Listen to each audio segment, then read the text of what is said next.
Queridos irmãos, bom dia. Quero saudá-los em nome do Senhor Jesus, convidá-los a abrir a palavra de Deus no livro de Josué, capítulo 1. Estamos dando continuidade a uma série de mensagens neste livro. E leremos os versos iniciais mais uma vez. Josué, capítulo 1, de 1 a 9. É a introdução do livro e contém os temas principais expostos no livro todo. Josué, capítulo 1, de 1 a 9. Sucedeu depois da morte de Moisés, servo do Senhor, que este falou a Josué, filho de Num, servidor de Moisés, dizendo: Moisés, meu servo, é morto. Dispõe-te agora, passa esse Jordão, tu e todo esse povo, a terra que eu dou aos filhos de Israel. Todo lugar que pisar a planta do vosso pé, vou-lo tenho dado, como eu prometi a Moisés. Desde o deserto e o Líbano até o grande rio, o rio Eufrates, toda a terra dos heteus e até ao mar grande, para o poente do sol, será o vosso limite. Ninguém te poderá resistir todos os dias da tua vida. Como fui com Moisés, assim serei contigo. Não te deixarei, nem te desampararei. Sê forte e corajoso, porque tu farás esse povo herdar a terra que, sob juramento, prometi dar a seus pais. Então somente sê forte e muito corajoso, para teres o cuidado de fazer segundo toda a lei que meu servo Moisés te ordenou. Dela não te desvies, nem para a direita, nem para a esquerda, para que sejas bem-sucedido por onde quer que andares. Não cesses de falar deste livro da lei. Antes, medita nele dia e noite, para que tenhas cuidado de fazer segundo tudo quanto nele está escrito. Então farás prosperar o teu caminho e serás bem-sucedido. Não te mandei eu? Sê forte e corajoso, não temas nem te espantes, porque o Senhor teu Deus é contigo por onde quer que andares. Queridos, desde que foram criados, o homem e a mulher desejaram ser independentes e autônomos de Deus. Na verdade, essa foi a essência do primeiro pecado, ser igual a Deus. E esse desejo permanece nos filhos de Adão e Eva até o dia de hoje. Desde a queda do primeiro casal até hoje, a história mostra como o homem tem sido marcado por esse desejo de se livrar de Deus e se tornar Deus em seu lugar, tomar o lugar de Deus. Podemos falar de movimentos históricos, podemos falar de pessoas como Darwin, podemos falar de filósofos como Nietzsche, podemos falar do surgimento do ateísmo e do agnosticismo e racionalismo, enfim.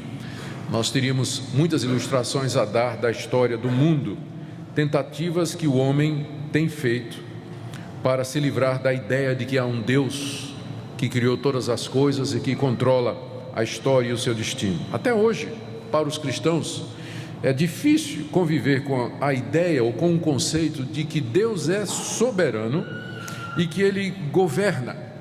Deus reina absoluto sobre todas as coisas. Hoje eu queria ver com vocês esse princípio fundamental que está sendo explicado aqui no livro de Josué, que é o governo absoluto de Deus sobre todas as coisas. Nós estamos estudando Josué com o objetivo de aprender princípios para a nossa vida cristã, porque nós entendemos que tudo que antes foi escrito para a nossa instrução foi escrito. Portanto, o livro de Josué traz orientações fundamentais para que os cristãos vivam no dia de hoje. Isso nós vimos na última mensagem. O livro fala da conquista da terra prometida debaixo da orientação ou do comando de Josué, em cumprimento a promessas que Deus havia feito. Na última mensagem nós vimos que é Deus quem nos dá a vida eterna, mas que nós temos que atravessar o Jordão, entre aspas. Nós vimos que sempre podemos confiar em Deus e em suas promessas e que a obediência traz a bênção e a desobediência a maldição.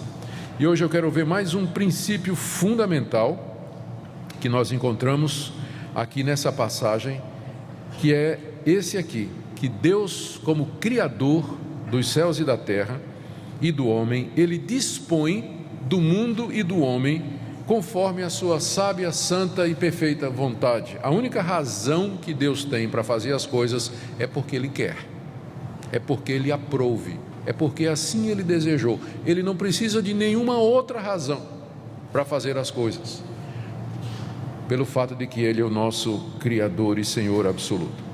Vamos ver como é que essas verdades, ou essa verdade é ensinada aqui na passagem. São 5 pontos aqui na passagem que refletem essa soberania absoluta de Deus. Primeiro, Deus como Criador do mundo, Ele entrega a terra, Ele entrega partes da terra, regiões da terra, a quem Ele quiser. Aqui no verso 2, Ele diz a Josué: passa o Jordão, tu e todo esse povo, a terra que eu dou aos filhos de Israel. Espera aí, de quem é a terra para que Deus possa dizer assim, pode atravessar que eu vou te dar? A Bíblia não questiona absolutamente em nenhum momento o direito que Deus tem de dizer a uma nação: eu dou essa terra a você, sai daqui e vai para lá, os teus descendentes vão ocupar aquela terra, esse povo vai ser daquela terra, porque Ele é o dono, porque Ele criou todas as coisas, Ele dispõe da terra da maneira como Ele deseja, da maneira como Ele quer. A terra, quando Deus disse isso a Josué, eu vou te dar essa terra, a terra já estava habitada por 7 nações, a relação delas está em Deuteronômio capítulo 7, verso 1, Heteus, Gigazeus, Amorreus, Cananeus, Ferezeus, Heveus e Jebuseus. Fariseus é outra coisa, vem depois, não tem nada a ver com isso aqui. Já havia 7 povos na terra, mas Deus toma a nação de Israel e diz: eu vou dar a vocês essa terra, que já estava habitada por outros povos. Isso está dentro da autoridade de Deus, porque Ele criou o mundo, Ele criou os céus, a terra, o mar, tudo que neles há, e como tal, como direito de propriedade, Ele faz o que Ele quer com o que é dele, e Ele não tem que pedir nem a sua permissão e nem a minha, Ele dispõe do mundo como Ele quer. Isso está dentro da sua autoridade e não há injustiça com ninguém, porque ninguém tem direito a nada. Nós estamos nesse mundo por permissão de Deus e pela graça de Deus. Até o ar que respiramos é graça e misericórdia dele, não há injustiça dele. Irmãos, nós precisamos nos lembrar como cristãos que nós estamos submissos a esse Deus soberano e absoluto. É Deus que governa o destino do mundo e das nações. Hoje nós sabemos, haverão ou se pretende fazer manifestações em nosso país de caráter político. Os cristãos ficam ansiosos e preocupados: o que é que vai ser da nossa nação, o que é que vai ser do meu negócio, o que é que vai ser de nós, quais são os efeitos que estas coisas terão. O conceito bíblico de que Deus é soberano e que Ele dispõe dos governos, dos países, dos territórios como Ele quer, é um conforto para nós. O mundo não está desgovernado, embora possa parecer, mas há um Deus que está no governo do mundo, no controle de todas as coisas. Nós temos essa convicção e por isso nós estamos, sem deixar de estar preocupados como cidadãos brasileiros com a situação do nosso país, mas como cristãos nós estamos tranquilos, porque de Deus é a terra, o mar e a sua plenitude e tudo que neles há. Ele governa absoluto sobre tudo e todos. Então, como Criador, Deus dispõe do mundo do jeito que Ele deseja. Segunda coisa que essa passagem nos ensina é que Deus dirige a história conforme os planos que Ele mesmo traçou. A história, os acontecimentos, eles não são aleatórios. As coisas não acontecem por acaso e sem sentido.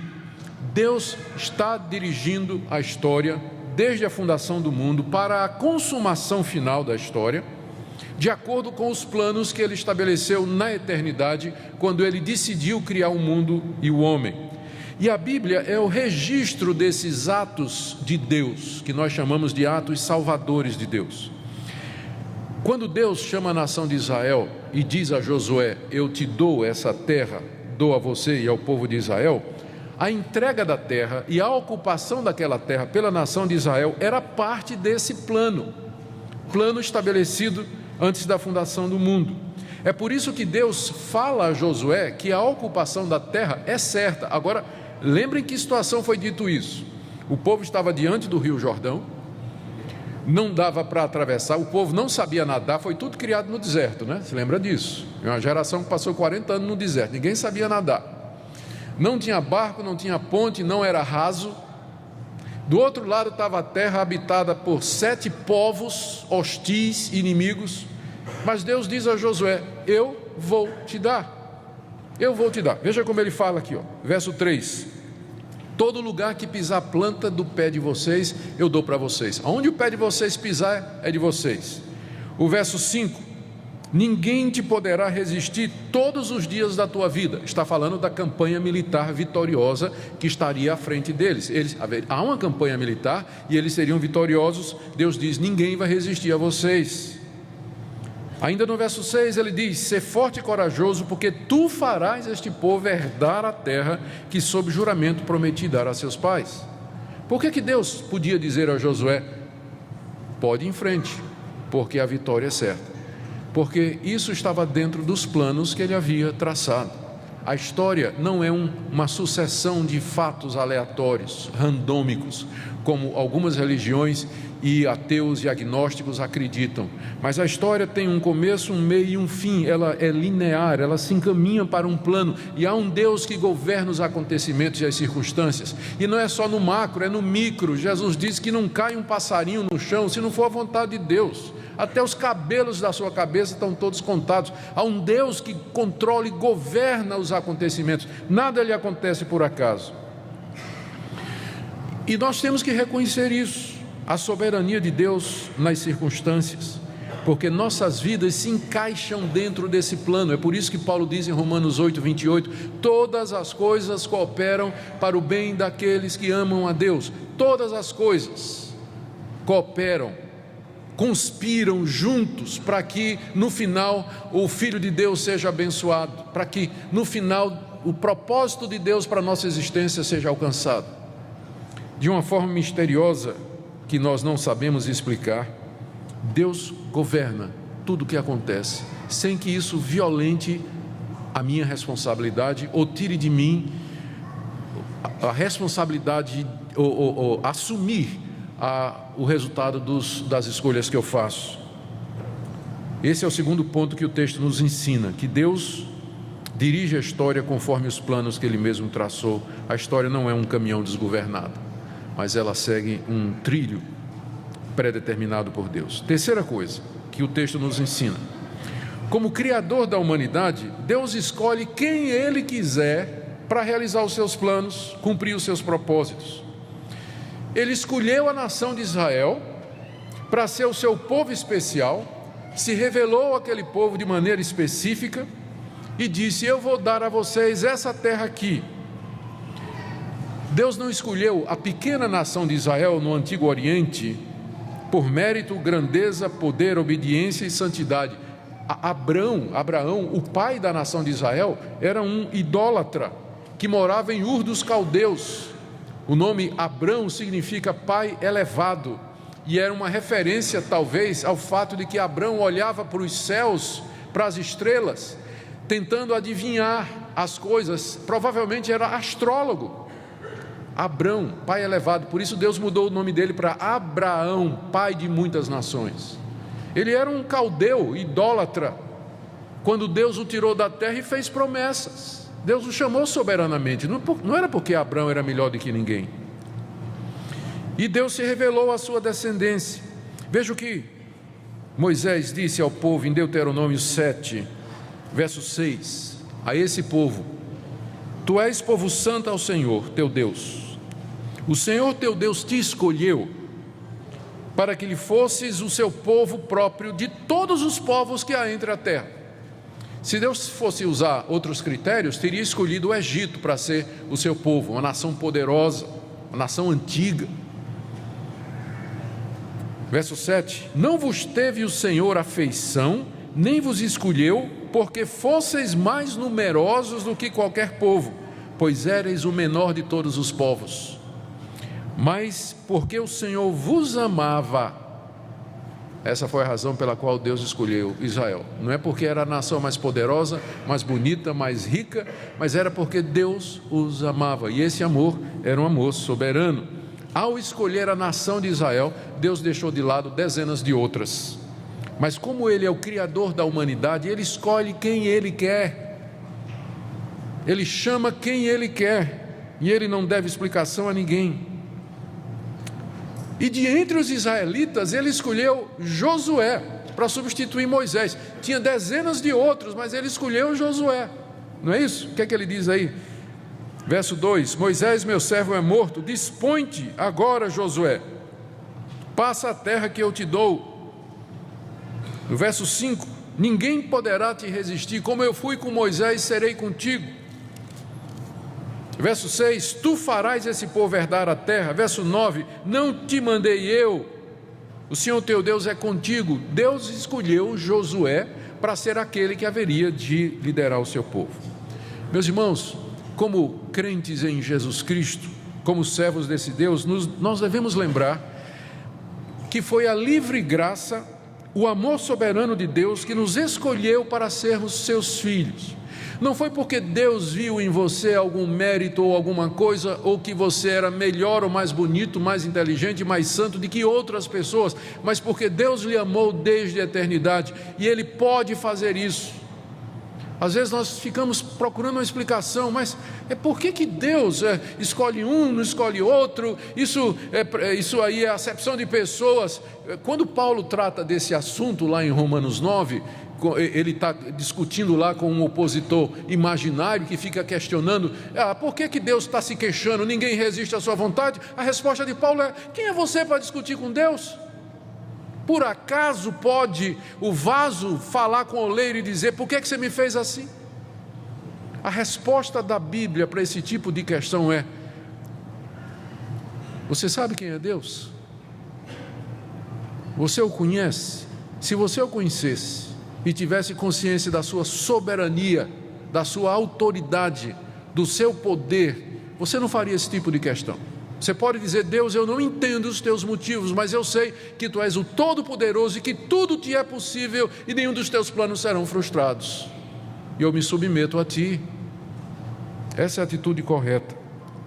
Como cristãos, vamos lembrar que foi pela graça que Deus nos chamou. É pela sua misericórdia. A consciência que nós temos que somos de Deus e que Deus é soberano nos ajuda a viver nesse mundo.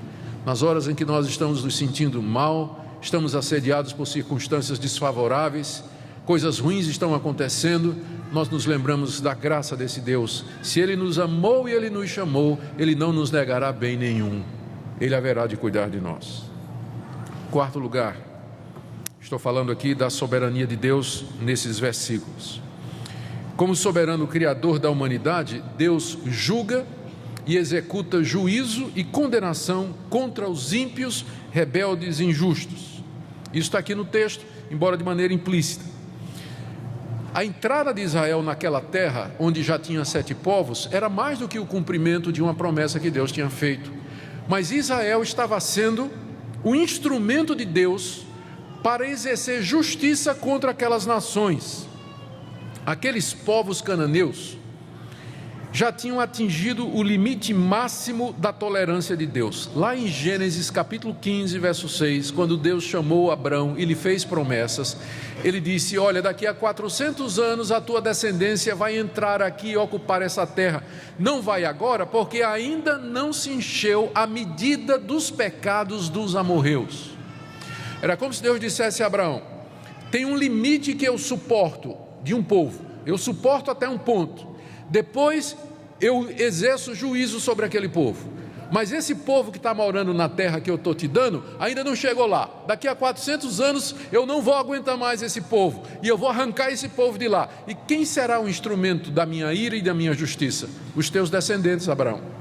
Eu vou usar a nação de Israel para castigar os amorreus, gigazeus, heveus, heteus, todos aqueles povos que moram lá. Eles já encheram a medida dos pecados e eles serão expulsos da terra. Então, mais do que uma ocupação da terra como cumprimento de promessa, Israel, ao expulsar aquelas nações na guerra de conquista, estaria exercendo a justiça de Deus. Como soberano, Deus decretou o extermínio dessas nações, porque Deus criou o mundo e o homem, e Ele dispõe da vida como Ele deseja. Essa é uma verdade que às vezes é um pouco dura para a gente ouvir, mas Deus é o dono da vida, Ele é o dono da sua vida e da minha, Ele dispõe do jeito que Ele quiser. Você vai morrer do jeito que Ele quer e você vai viver debaixo do seu plano. Ele é Senhor absoluto de todas as coisas. Como cristão, nós temos que compreender isso, que nós vamos prestar contas dos nossos atos a Deus, que nós não somos independentes e autônomos e livres para fazer o que quiser com nossa vida e escapar das consequências. Devemos nos lembrar disso, que há um Deus que tem poder e autoridade sobre nós. Aqui eu sei que há uma pergunta que se levanta diante do fundamentalismo islâmico e do terrorismo que tem acontecido no mundo através do islamismo. Algumas pessoas perguntam se os islamitas, quando eles estão matando pessoas, não seriam a mesma coisa dos israelitas entrando na terra e matando aquelas nações. Eu creio que é uma diferença profunda. Ali, Deus estava enviando exércitos para lutar contra exércitos. A chegada dos israelitas foi declarada e a guerra estava aberta. No terrorismo islâmico, o que existe é covardia. O terrorista chega num shopping center e simplesmente detona uma bomba. Não tem oportunidade de defesa, não tem guerra, não tem oportunidade de medirem forças. Então é um absurdo querer comparar o terrorismo islâmico com as guerras de conquista e de justiça que Deus mandou Israel fazer no Antigo Testamento, porque são duas coisas completamente diferentes, tem nada a ver uma coisa com a outra. Último ponto, queridos, a soberania desse Deus é temperada pelos demais atributos dele. Esse Deus que é todo-poderoso, soberano, ele também é amor, ele é justo, ele é bondoso e ele é sábio. É a perfeição de Deus que evita que ele se torne um déspota e um tirano. Porque imagine um Deus com todo esse poder, se ele não fosse justo, bom, amoroso, fiel e verdadeiro, ele seria um déspota. Deus é o diabo, como diria Nietzsche, não é? Naquela famosa equação dele, né? Existe o mal no mundo, Deus é todo poderoso e bom, então por que ele não evita? Então Deus é o diabo. É claro, isso aí é nos pensamentos de um filósofo que morreu enlouquecido.